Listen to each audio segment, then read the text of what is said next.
Good morning. Today's project is going to be outside. That's because this is mid-September, and I know from living in Northwest Pennsylvania that the weather starts to tank after about September 10th. So we usually have like upper 70s, low 80s by September 10th. And after that, it goes down into the mid 60s to lower 50s. So let's go outside and I will show you what we're going to work on. So here it is. The brick sidewalk is going to come up and be replaced with concrete. Now, some of you might be thinking that, yeah, that's just one more thing from the old house which is going to go away, which gave it some of its charm.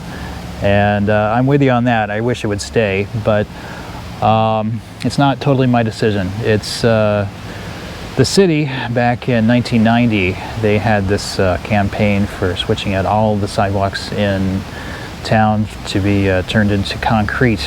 A lot of them back then were brick, like this one, and the rest were either a new concrete or what was the other one? Sandstone, that really pretty sandstone that you see in older towns.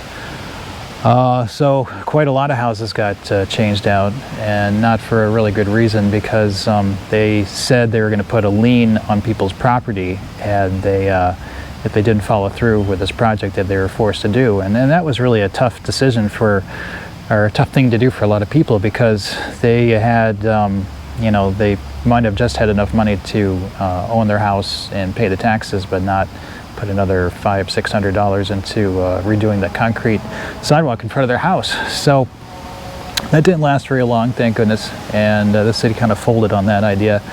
And so we're still left with a few sidewalks in town which are still brick, but unfortunately this one's going away for not only the city's reason, but also my insurance company. They think it's a liability, someone can trip and fall, and I agree this is kind of irregular, you know, but you know, what are you going to do? So bricks are going to be saved. I'm going to put them in a stacked pile over at my house, and later turn them into a garden pathway. I did that for my parents years ago. We lived on the other side of town. They had the same brick pattern as this in front of ours, but that was back in 1990 is when my brother and I, we pulled up all the bricks and stacked them, and the sidewalk got changed out for concrete. And I later on, when they moved out of town, I put that sidewalk in as a garden pathway behind their house, and it looks really nice still to this day. So over here, right here is the edge of the property line, and you can see it. We got a real problem here with the neighbor's sidewalk. It is heaved up a good 5 inches or so, and I'm not really sure why that is. It could be from tree roots from the tree behind me. Don't really know, but just to be nice, I'm going to take this part out. And then John, who you've seen before in the past, he's my concrete guy, but he's also, I think it was episode 2, he helped move out the furnace and the water heater. But he's going to come over here with his diamond saw and cut a nice edge over there on the remaining part of the concrete. And we're going to start, when we do get to pouring the concrete, we're going to start from a nice clean edge and then work our way out. So first I'm going to start by pulling this slab out of here. I hope it's not too heavy. Oh, yeah, it's a bigger one than I thought it would be. Lots of bugs under there. Yeah, they're not all that bad.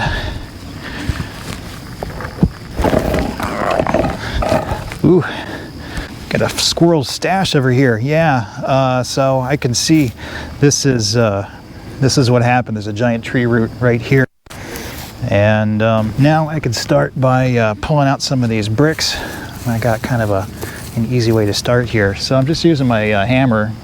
This is a really nice multi-function tool. I think the last time I pulled up bricks when I was 15 years old or so. I used one of these and it works really good. These bricks are covered up by the grass so much, it's almost like trying to dig up potatoes.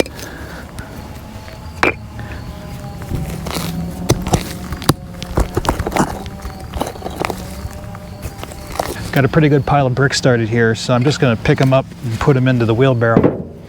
And I brought the van over today because I don't want to stack these things in the back of the Jeep, get it all dirty. So that thing's got rubber mats in it. It's really easy to hose out if I have to. Plus it holds a lot more weight. I don't know how many bricks I'm going to haul in that thing today, but or how much weight it can take. It's got a truck frame in there, so I imagine it's quite a lot.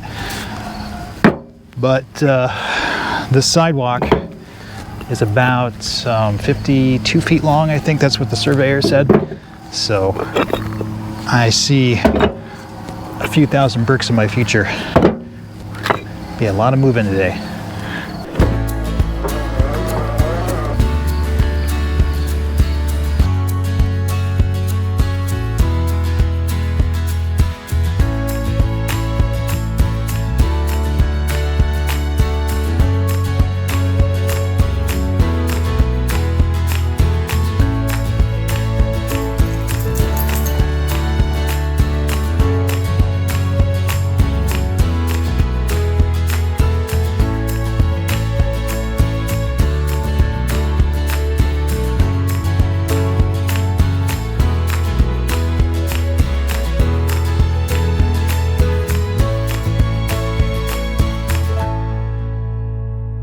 I'm about halfway done here, and I've been thinking about how old the sidewalk is, and I'm not 100% sure, but I think it's older than the house.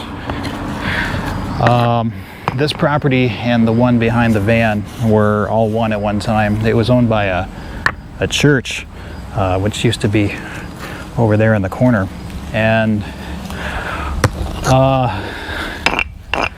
it's not there anymore. They tore it down in the 1960s, I think. But I'm not sure what they did with this property. I don't think it was a graveyard. That would be weird if it was. I haven't felt any spirits in the house, you might say.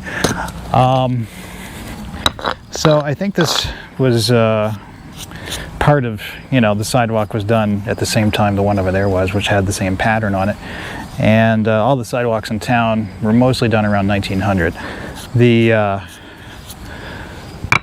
had a brick factory, just about 5 blocks that way. It's where my auto garage is now. And I'll show you a picture of it. And they made all different kinds of bricks for sidewalks and roads. They made the crosshatch one, and they made a couple other ones which I brought over. And the one on the right is the one style which is in front of my neighbor Rick's house, and the other one is the one in front of mine. I unfortunately didn't get to see very many of those, but I have probably, 15 or 20 of them left. I wasn't old enough or even owning the house at the time to be able to collect any of those bricks, at least a lot of them. So I think these bricks are probably 120 years old, maybe, something like that. They're really pretty. They'll look good in my garden someday. I got about 500 bricks in the van, and the tires are really starting to bulge, so I think that's about it for this load. It started to rain, so I can't really do much more right now anyway. And somebody wants to go home, so we're gonna go home. I'm gonna unload the bricks over in my yard and come back, I don't know, either later today or tomorrow when it stops raining. Good morning. This is day 3 of this project. Yesterday was mostly rain, except for a couple hours of it, and it's that type of rain where it's a windy, misty mix, kind of like what you'd find at the observation deck of Niagara Falls. But the thing about that rain is it's kind of a sneaky rain, because it feels really good when you're out in it, but after about a half an hour you realize that your clothes are all soaked. So that's why I didn't want to bring my camera out in there. But I accomplished about 20 more feet of brick removal, and I'm down to the home stretch here. I got about 8 more feet to go, and then I'm ready for the next step. Now I got to clean up all the leftover dirt and grass from the bricks, and then I'm just going to put it in the wheelbarrow and dump it off in the back of the trailer. But something I didn't show you before is this wheelbarrow. It's not your average wheelbarrow. This is a power assisted wheelbarrow, and I'll leave a link to where to buy it in the description below. It started off as a 24 volt model, so I had a 24 volt battery, 24 volt motor, and it worked pretty good. I originally bought it for digging out basements, just hauling all the extra dirt out of there. And it worked fine for about 6 months until I totally killed it. There's a controller box here, and something fried in there, and it didn't really matter anyway because the battery died. So I did an upgrade on there. This is really designed with a lot of parts that you get in electric bicycles.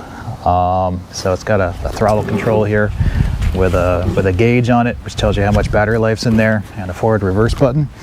And so what I did was I just took off the old motor and I put on a 48 volt one, and this is a lithium ion battery, so it lasts 8 times longer than the original one did. So I can charge this thing up once at the beginning of the week, and if I'm hauling dirt all day, I can charge it again by the following Sunday. So just a great machine. If you ever have to haul a whole lot of anything, whether it be dirt or gravel, concrete, this is definitely the way to go.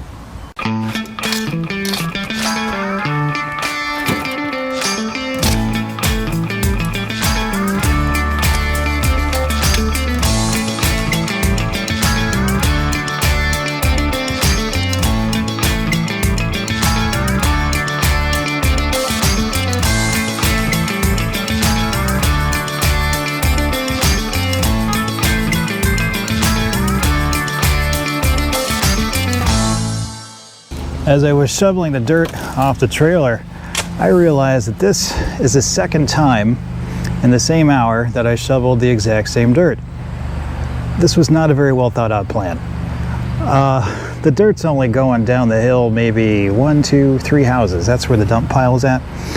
And it just doesn't make any sense to shovel the same dirt twice onto the trailer and then off the trailer when I could just be using this thing. So I'm going to try it this way, and I think I will have more energy to finish this project by the end of the day.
It's another day and another windy day, but to answer the question whether it was a better idea to take the dirt away by wheelbarrow or by dumping it on the trailer and then shoveling it off a second time, I don't know. I was so worn out by the end of the day. I imagine either way would have done the same thing, but I slept well and I don't feel it so much today, so I can get on with more stuff. Starting with this big root which popped up the neighbor's sidewalk. That's got to come out first before I can work on the form boards. This root is pretty big. I'd say it's about 3 inches in diameter, and normally I'd have second thoughts about chopping out a root this size because it would probably harm the tree to some extent, but the tree is going to get cut down here fairly soon. Due to scheduling problems, the sidewalk is going in instead of the tree getting cut down first. So what I'm going to do is I'm just going to chop this thing out with my reciprocating saw with a really toothy wood blade on it.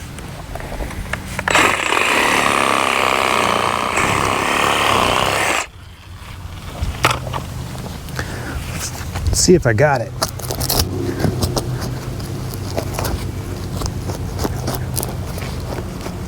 Yep.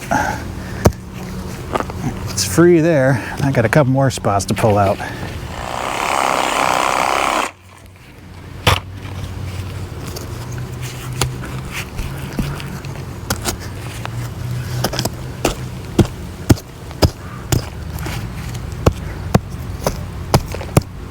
So I found another big root connected to it. I'm gonna cut this one out too.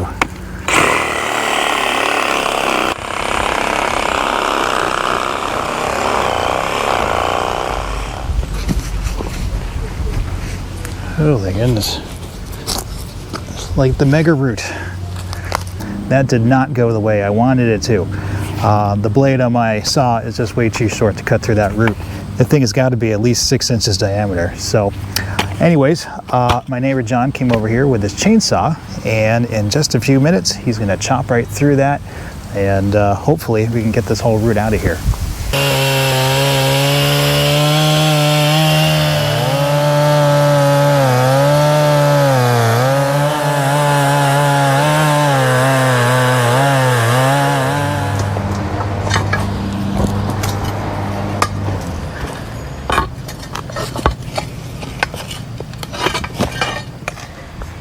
Oh, hey, I think you got it.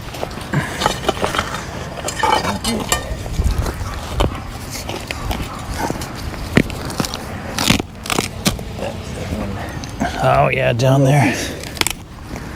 Maybe. There it goes.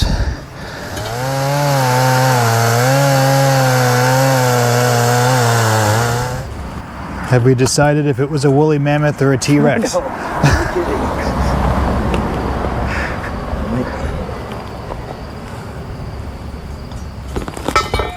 Oh yeah. Look at that thing. A lot of root. Oh my gosh. All right. Oh, you got a little bottle there too. That could be You found a archaeological a relic. thing there. Yeah, it's in good shape. Yeah, look at that. Show that to the audience here. Yeah. Little. It's worth Yeah. cleaning up and taking a look at. All right. Huh. Pretty cool.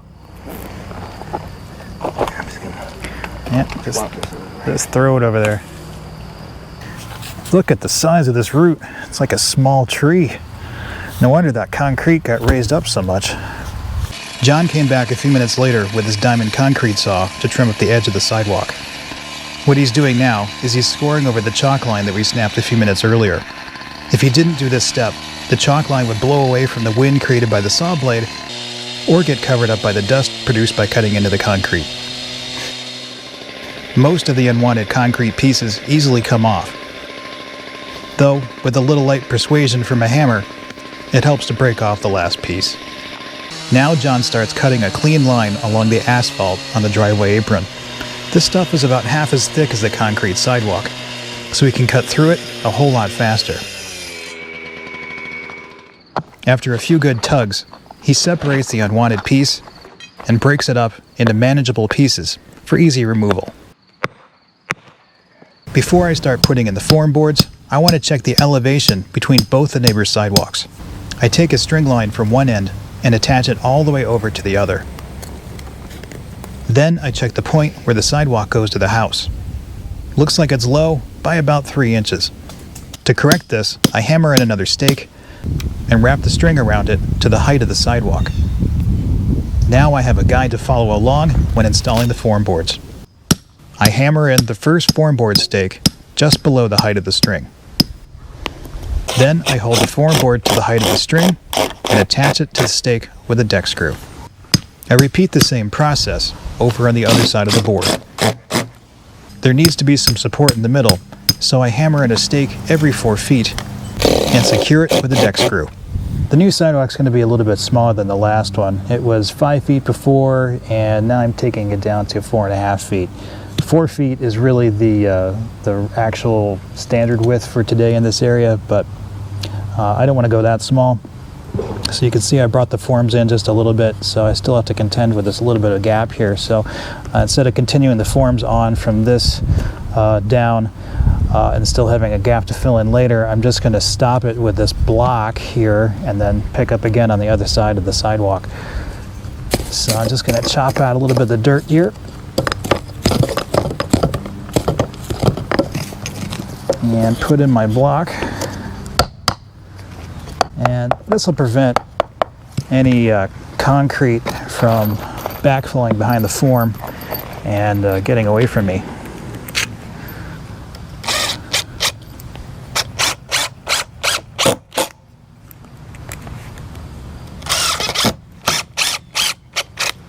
I put another block on the next form board and continue on my way.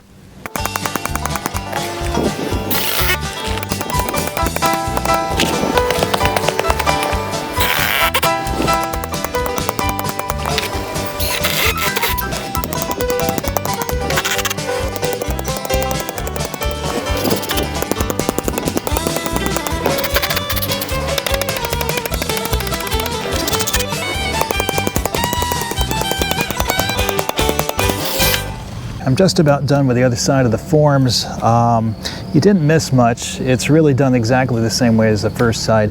I used the string line for elevation. The only difference here is I'm using this board. This is cut to 4.5 feet, and that is the width of the sidewalk all the way up and down. And this is John's idea, actually. So what it does is it just keeps the forms in place when I am hammering these stakes into place, and it will always give me the exact spacing all the way up and down the row. There are 2 more things I want to get done tonight before the sun goes down, and first one is I want to get these joints where the 2 boards come together strengthened up with some plywood patches.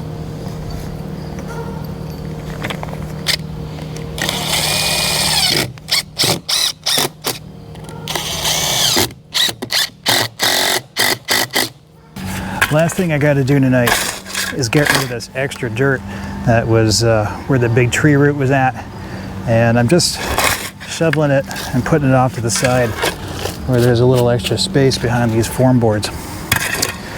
So I'll be here for probably another 10 more minutes or so. Then tomorrow morning I'll be back here with John and the cement truck, and we can pour some concrete. The concrete truck is on its way, and there are just a couple of things I had to do this morning, and one of them was right over here. I put some gravel down by the entrance of the driveway because the elevation is just a little bit higher than it was before. I think we're about 6.5 inches over here. And the other thing is an expansion strip. They go on either end of the sidewalk and where the walkway to the porch and out to the street go. They just butt up against, move John's boot up to the old sidewalk, snap off the piece, and it's ready to go. The concrete truck is finally here. The driver isn't sure if he can make it past some of the low-hanging branches of the tree, but he gives it a shot anyway. So John has to climb up the ladder of the truck and free one of the branches. The truck moves forward again and snags on another branch, this time detaching the air hose that goes with the water tank on top of the truck. John goes back up the ladder again and reattaches the hose. Now the truck is finally in place, and the driver mixes up the concrete and adds some more water to the mix. I start spreading out the concrete with a concrete placer, which is pretty much just a garden rake without the teeth. Then John joins in, helping to pull and spread out the concrete as far as we can before the truck pulls up to the next position. Before the truck can move to the next spot, John goes up the tree with his chainsaw and cuts off any branches that could get in the way. Meanwhile, I pull away the loose branches and move them off to the side. The truck can safely move forward now, and John goes back to work, first vibrating out any voids in the concrete, then roughly leveling out the sidewalk with a screed board. Now we're off to the next section, doing the same thing as before. Just getting it spread out as far as we can until we get past the next tree. John goes back to vibrating out the air bubbles, while I get the truck moved forward to the next position. I start raking out the concrete for the next section, while John goes back to work using the screed board. Then I continue raking out the concrete over by the driveway, while John follows along with the vibrator. The truck moves up to the last position, while John finishes up the rough leveling from the section before. Finally, the last bit of concrete gets poured and raked out. Then John gets out the last of the air bubbles and finishes the last of the rough leveling while I pay the driver. I sprinkle a little bit of concrete we saved along the edges of the sides to be used in case of any low spots that come up during the finish smoothing. The concrete is beginning to set up now, so John uses the 4-foot magnesium bull float, going back and forth across the sidewalk, bringing up the cream and filling in some of the small voids on the surface. He goes back to the top of the sidewalk with the bull float, smoothing out the surface of the concrete even more, while I work around him with a wooden float called a derby, filling in any large holes. Once he's finished with the bull float, he uses a different tool called a hand edger. This tool puts a beveled edge on the concrete, not only giving it a finished look, but it also prevents the edge from chipping. Now, John uses the steel hand trowel to remove any marks left over from the hand edger. He's had many years of experience finishing concrete, and he's really good at doing this. So nobody slips and falls when the sidewalk gets wet, John puts on a broom finish, while I'm farther down the sidewalk using the hand edger. John takes a break from the broom and smooths out the marks I left behind from the hand edger. I'm not a concrete pro like John, so sometimes he has to rough up some of my mistakes with the magnesium hand float, then smooth out the finish with the steel trowel. Now, back again to the final finish with the broom, though the last oak tree really wants to ruin it by dropping some of its acorns. I guess it's just payback for cutting off some of its lower limbs. So this completes the sidewalk. It took us about 4 hours from start to finish. The last thing I need to do before going home to lunch is to put up some caution tape.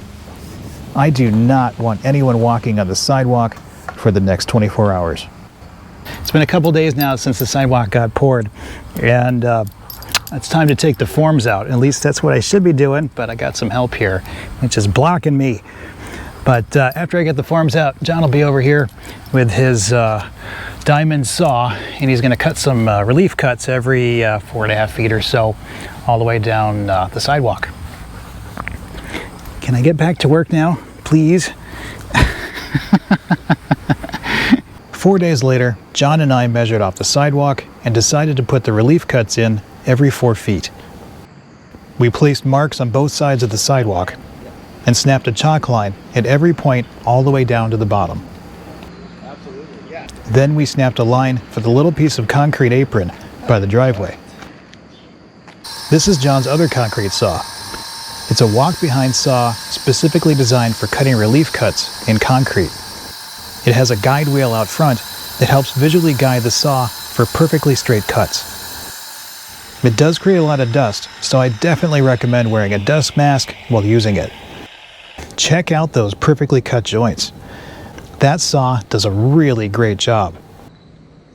Finally, just a quick hose down to clean out the joints and wash off any leftover dust from cutting.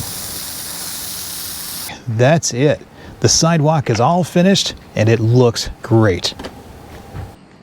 That's it for today's video, but before we go, I want to show you that little bottle again. I cleaned it up a little bit so you could see it better, and later that day when the sun was going down, I was doing that last bit of shoveling, I found this other bottle just a few feet away from it.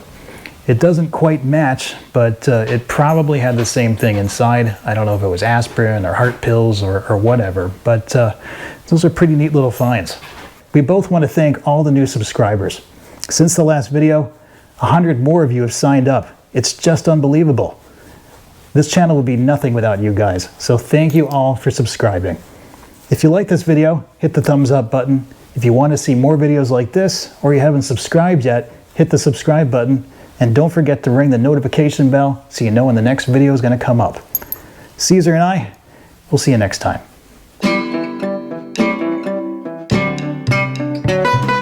Over here is where the property line is. It was marked by the, city someone or other. No, stay in the van, please. In the van, stay in the van. Caesar. Okay, stay. Okay. What are you doing? Good morning. This is day two. No, it's day 3. Good morning. This is day 3 of this project. And yesterday was day 2, obviously. Now I gotta go clean up all the extra dirt and grass left over. Okay. I'll leave a link to the description. Oh hell, I messed it up anyway. Why does that car have to come through right at that time? This is the other thing that I'm using. It's a, why are they using a leaf blower right now? This is so annoying. As I was shoveling off the something or other, when I was shoveling the dirt off the trailer, I realized that something. As I was shoveling the dirt off the trailer, I realized that I don't know what I realized. Caesar's camera shy. He does not want to look at you guys. I'm sorry.